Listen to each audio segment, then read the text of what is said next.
সর্বোচ্চ ৩ মাসের সুযোগ দিতে চাই। ৩ মাসের বেশি বাংলাদেশে অনির্বাচিত সরকার থাকতে পারবে না। এরশাদ স্বৈরশাসক হলেও দেশ ছেড়ে পালিয়ে যায়নি, কিন্তু শেখ হাসিনা দেশ ছেড়ে পালিয়ে গিয়েছে। এবং রাষ্ট্রীয় কর্তা ব্যক্তিরা যারা এই অবৈধ নির্বাচন অনুষ্ঠানে সহযোগিতা করেছে তাদেরকে চাকরিচ্যুত করতে হবে এবং বিচারের মুখোমুখি করতে হবে।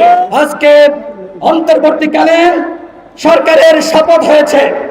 গতকাল গণ অধিকার পরিষদের পক্ষ থেকে আমরা সেই শপথ অনুষ্ঠানে গিয়েছিলাম। আমাদের দুঃখ লেগেছে, অন্তর্বর্তীকালীন সরকার কত সময়ের জন্য বাংলাদেশকে শাসন করবে, ক্ষমতায় থাকবে, সেটি তারা বলে নাই। বন্ধুগণ, আমরা রেখে দেখেছি ফখরুদ্দিন মঈনুদ্দিনের আমল, তারা ৩ মাসের জন্য এসে ২ বছর ক্ষমতায় ছিল। ৩ মাসের জন্য এসে ২ বছর ক্ষমতায় ছিল। আমরা কি আবারও এক ফখরুদ্দিন মঈনুদ্দিন মেনে নিব? বন্ধুগণ, আমরা অনির্বাচিত সরকারকে সর্বোচ্চ ৩ মাসের সুযোগ দিতে চাই। ৩ মাসের বেশি বাংলাদেশে অনির্বাচিত সরকার থাকতে পারবে না। আপনারা কি আমার কথার সাথে একমত? একমত?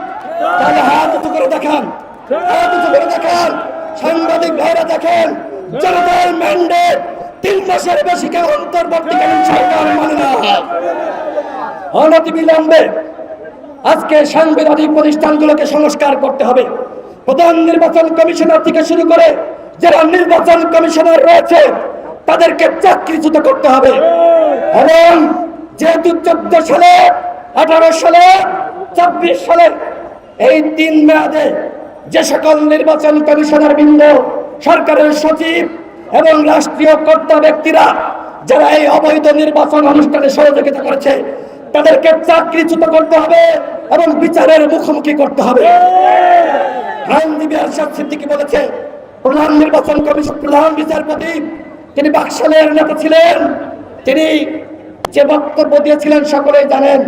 তার বক্তব্যের কারণে ছাত্র সমাজ ফুঁসে উঠেছিল, রাজপথে নেমে গিয়েছিল। তিনি বলেছিলেন, কিসের আন্দোলন?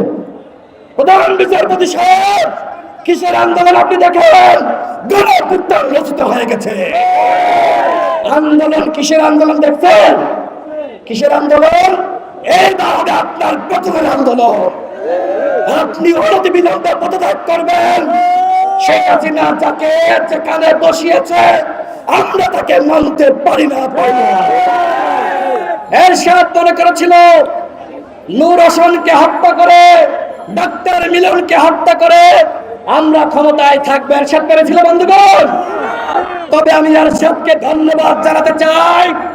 এরশাদ স্বৈরশাসক হলেও দেশ ছেড়ে পালিয়ে যায়নি, কিন্তু শেখ হাসিনা দেশ ছেড়ে পালিয়ে গিয়েছে।